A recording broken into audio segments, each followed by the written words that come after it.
MC tonight. My name is Leondra Radford, and I am a storyteller, but more than that, I am, or I don't know if I would say more than that, but I also serve as the president of the Board of Storytelling Arts of Indiana, and it is a true honor. If you've never, raise your hand if you've never been to a liar's contest before here at the fair. I love it. I love that we have this many first-timers. You guys are in for a treat because, let me tell you why I like emceeing here. I've always been a storyteller, not a professional storyteller, but as a kid, I told a lot of tales, and they weren't always true. And I would get in trouble for them, but here at the Liar's Contest, you can actually get paid for telling tales. And so that's what today is all about. Again, my name is Leondra. I'm going to be your host, and I want to give you a couple of rules before we get started. First of all, I'd like to say thank you to the Indiana State Fair, our host, as well as the Pioneer Pavilion. We want to say thank you to them for always hosting us. I want to give you a couple of rules, but before I do, where is our timekeeper? Timekeeper? I just was talking. We'll come back. We'll come back to our timekeeper. I want you all to see the timekeeper. The story that you'll tell tonight, if you signed up, I'm going to call your name. We're going to start with our kiddos first. But each story should be no more than 5 minutes long. And the best part of it all is that it should be a tall tale. In other words, I am giving you permission to tell a lie. So there goes the Liar's Contest. You should not have notes and you cannot have props. When you come up here, you are just coming up here to tell a story. The timekeeper is going to, here she is. So this is the timekeeper. She's going to raise her hand at 4 minutes. That'll give you a clue that you need to kind of wrap it up. She'll raise her hand again at 5 minutes. If you keep going after 5 minutes, I might have to go to kind of help you come to an end. But those are the rules. Other than that, please just have fun with what you do, and we're going to get started with our kiddos. The first person to sign up, we're going to have Joanna Powers, who is 4 years old. JoJo, come on up.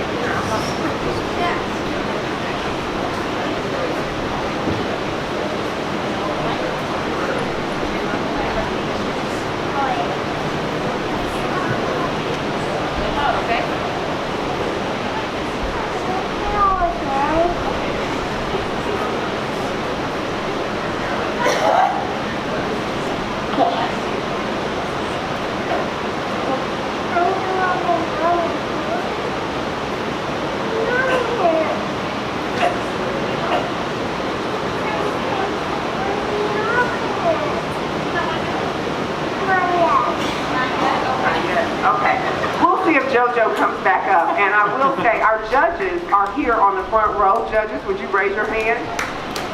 It's okay to give points for cuteness in the kids category. All right, our next teller in the kids category is going to be Kolbe Klee. Come on up, Kolbe. And for those of you that were here last year, then you know that Kolbe has won time and time again, and I think he looks like he's got a story to tell. So let's take it away, Kolbe. It was 2025 Pacers versus OKC championship game. However, I got hurt. The whole crowd was quiet. Then the Pacers coach, Rick Carlisle, said, "You, come out and play." Me, I was only an 8-year-old kid in the stands eating popcorn. Well, I came out and Siakam gave me a high five. The next play, I had the ball. SGA was guarding me frantically. I was too fast for him. I made a 3. Then I made 2 more 3s after that. I was on fire, but the Thunder were catching up. 51-52 Pacers. Chet Holmgren made a 3. The Pacers fans were quiet. I darted toward the hoop. 5, 4, one hand. It was short, but it bounced on Chet Holmgren's head and onto the backboard. Then onto the front of the rim. Then in! Yes! We did it! The Pacers won! Siakam gave me a high five. They asked if I could play next year, and I said yes.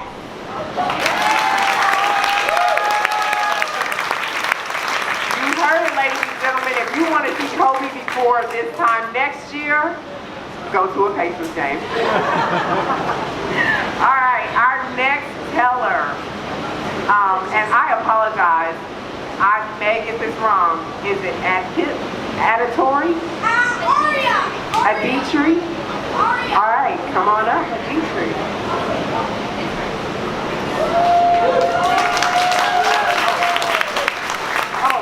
Thank you.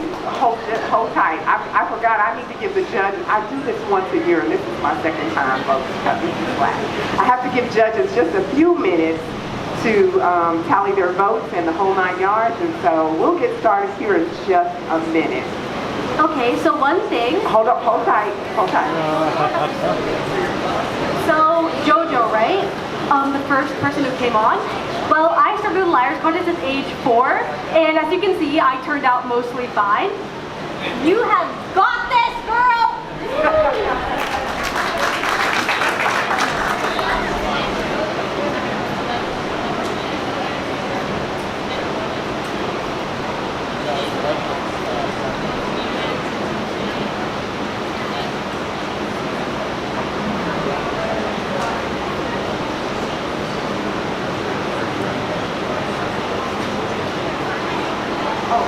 All right, I think the judges are ready, so take it away.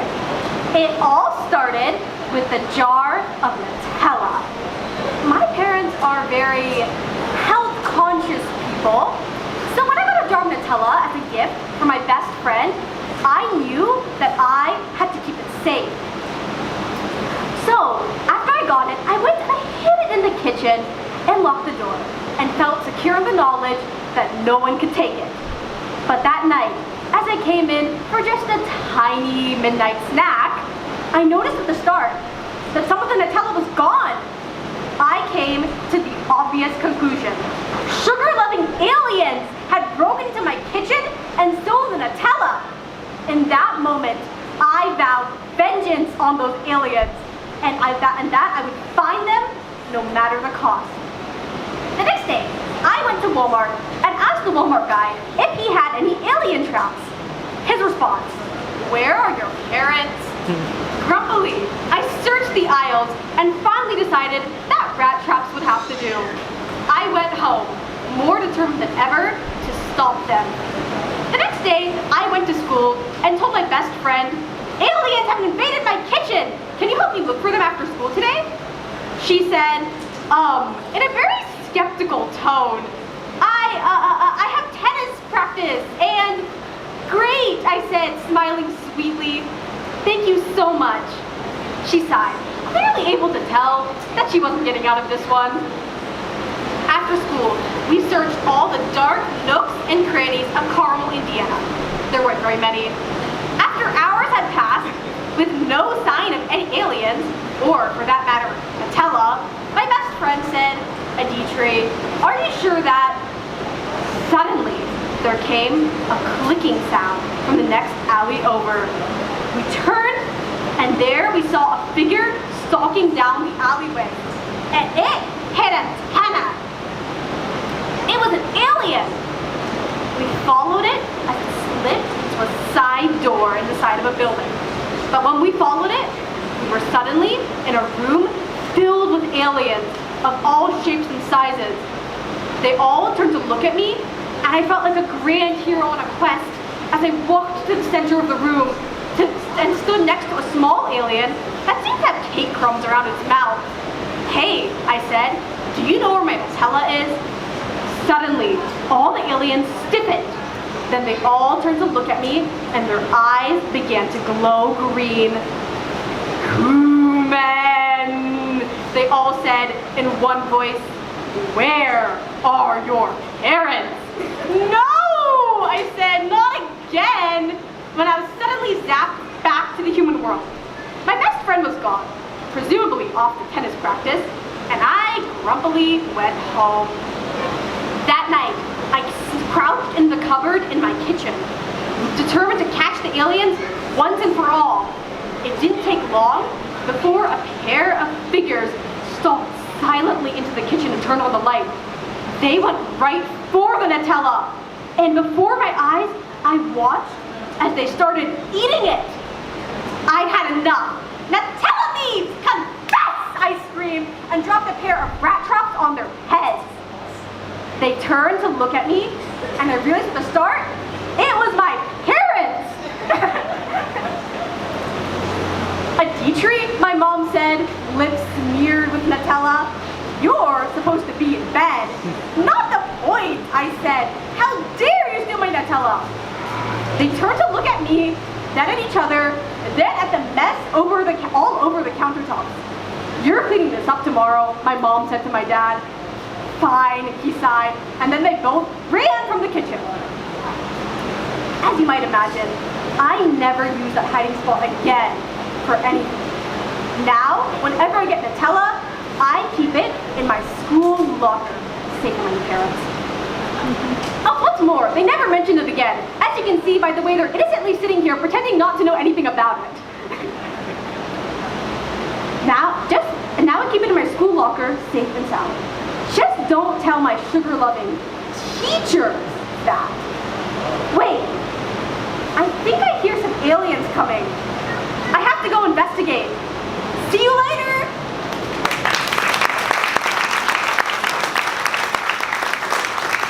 Something tells me she's told a story or two before. Very nice. All right. We're going to mix it up just a little bit, but I do not want to forget. JoJo, you want to come try again, sweetie? Maybe later? Okay. Mom, if you want to stand next to her for courage, maybe.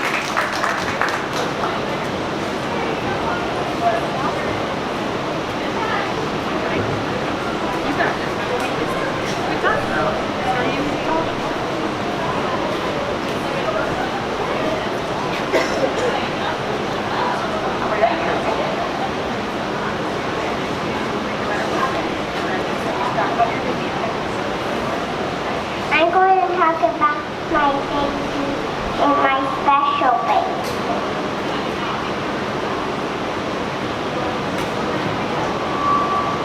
One day I went to the park with my baby dog and I began to cry and she did too. And then I went on the slide and she did too. And then we started to play hide and seek. And I said, right now here, right home. And I found her behind the tree. And then she counted and she said, right now here I come. And she found me under the playground. And then we began to swing, and she never swinged before, so she said, this is fun. And then I got thirsty, so we drank some water, and then we went home. The end.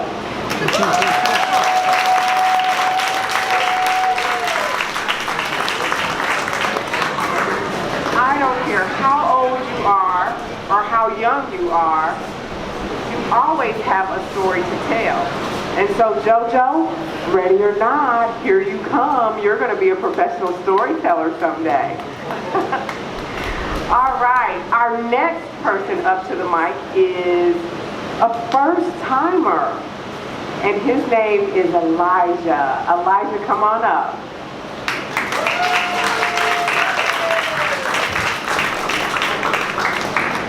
Lots of energy.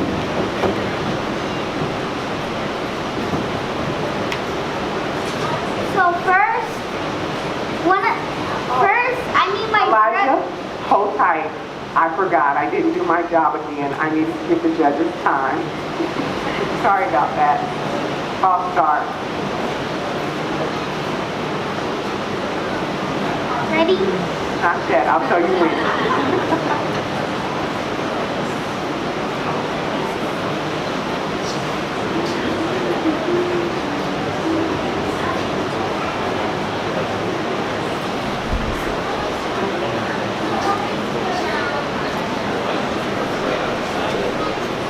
Somebody's eating Nutella on the first row. I don't know if that was a lie. All right. Okay, Eliza, take it away. So first, I need my brother Kingsley Arnold. Now come on, Kingsley. Don't go all day. No, seriously, come up here. Come on, it'll be fun. You're a sixth grader and you're scared of being on the stage? Come on. Okay.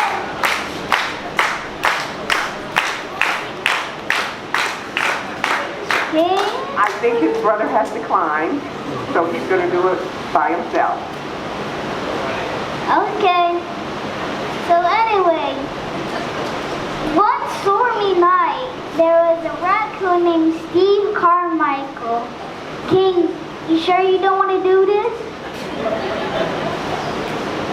Okay. So anyway, Steve Carmichael was a raccoon. And he lived in this mansion with his family. But you don't need to know the family. That's for another day. And anyway, there was a swamp. And in the swamp, there was a crocodile named Ricky Snap. He was old and he owned the swamp. And really, sometimes he's grumpy.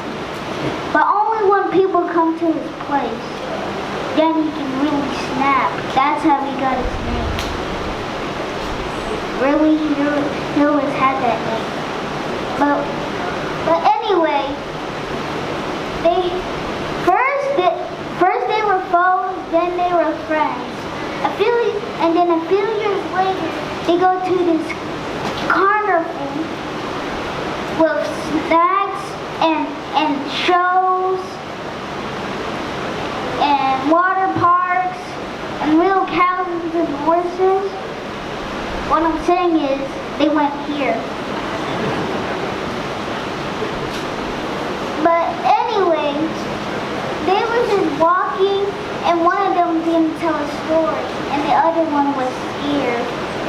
And the scared one was Steve Carmichael. But Ricky Snap, he was brave, but he didn't know what to tell yet. But before they were going to do that, they smelled the first thing they have ever smelled. Corn dogs.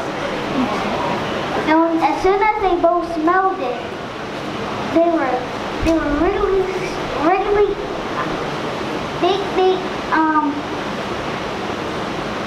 they were amazed by the smell, and they both raced to it. And as they raced to it, they found that there was a long line. As long as everyone that is in the seats.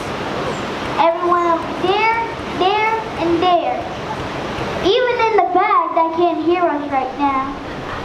Maybe they can, maybe they don't. But anyways, they were really grumpy about it. Well, not Steve. He really didn't want to go on the stage. And he was on his phone playing his game. And he had freckles, just like my brother Keith.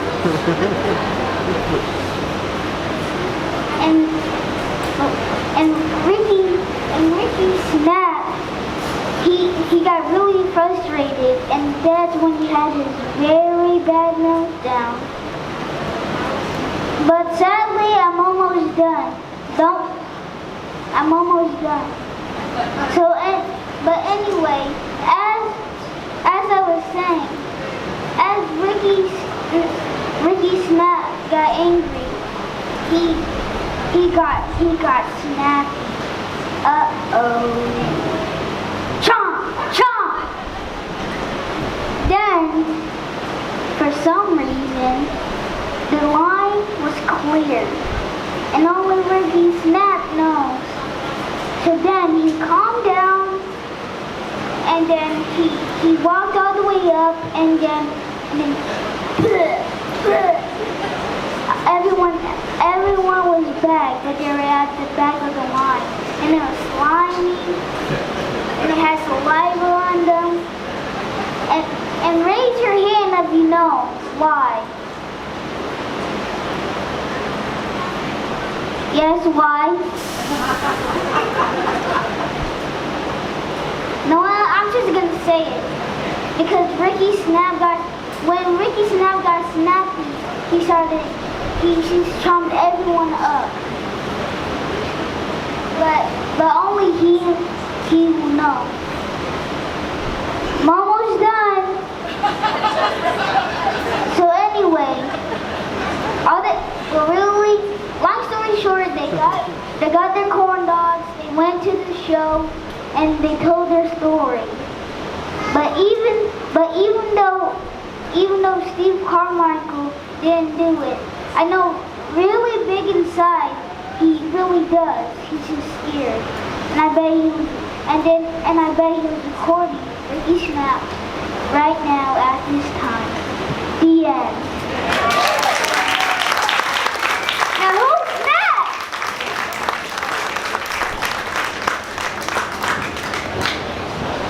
Maybe the first time to the stage, but maybe not the first time to tell a tale. All right, next to the stage, we got a few more kiddos. Oh, yep, we're going to give the judges, thank you judges, we're going to give them time to tally.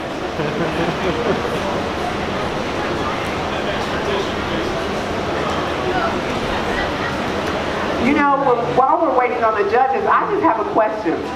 I asked earlier how many people were first-timers to the Liars Contest. And quite a few people raised their hand. But if you've been coming to the Liars Contest, say, for the last 3 years, raise your hand. Keep your hands up if you've been coming for the last 5 years. How about the last 7 years? 10? Okay, let's go back to 7. 8? 8 years? This family right here is dedicated. 8 years. It has it been 9 or 8? Somewhere between 7 and 8. Between 7 and 8 years. Well, that tells you what a good time it is because people get to come back and back and back. And at this time, we are going to bring up, is it Aria Haley? Aria. I apologize. Aria.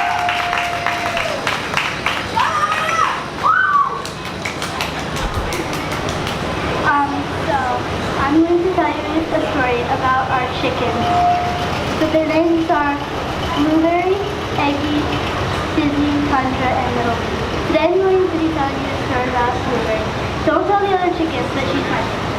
So, one day, all the chickens were free-ranging about the yard. We were like 10 feet away when a chill swept over the yard. All of a sudden, a shadow swooped down and grabbed Blueberry. She squirmed and struggled, but it wasn't enough, so Hawk carried her away. She was scared, but she struggled even more, and just as the hawk was lifting off the ground, she was free. When she was on the ground, she stuck her head very high as a silky can, and strutted off proudly into the bushes to join her friends. The end. Thank you so much, Aria. All right, okay. While we're waiting on the judges, I did remember, we're almost done with the kids and I finally remember. While we're waiting on the judges, I would invite you all to go to Storytelling Arts of Indiana website and check out all the events that we offer throughout the year. Each month there is a free story slam, and we host that somewhere different around the city each month. We have our signature series where we invite tellers in from out of town, sometimes out of the country, and sometimes right here in our own backyard. We have someone here in the house tonight that will be part of our signature series for the first time. Jen, I was looking over there for you. And so I invite you to go to the website and come out and check her out. She is a great storyteller. Are we ready? Okay. And if you are looking for something fun to do, in addition to our signature series, in addition to our monthly story slams, if you're a military vet, and you're interested in telling stories, we have someone that coaches military vets, that they teach them the art of storytelling. They then tell their stories. We have Hear Our Stories, which are the life and stories of people who are formerly incarcerated and come out and just turn their whole life around, and you get to kind of learn a little bit about their journey. So there's so many different genres of storytelling that we really invite you to go to our website, come out and see a show. And in every show, there's a questionnaire that you fill out. It tells us a little bit about who you are and the type of things that you're interested in. And usually we do a drawing, and if your name is pulled out from that, then you might win some tickets to one of our shows. And so, yeah. Are we ready? All right. Scarlett,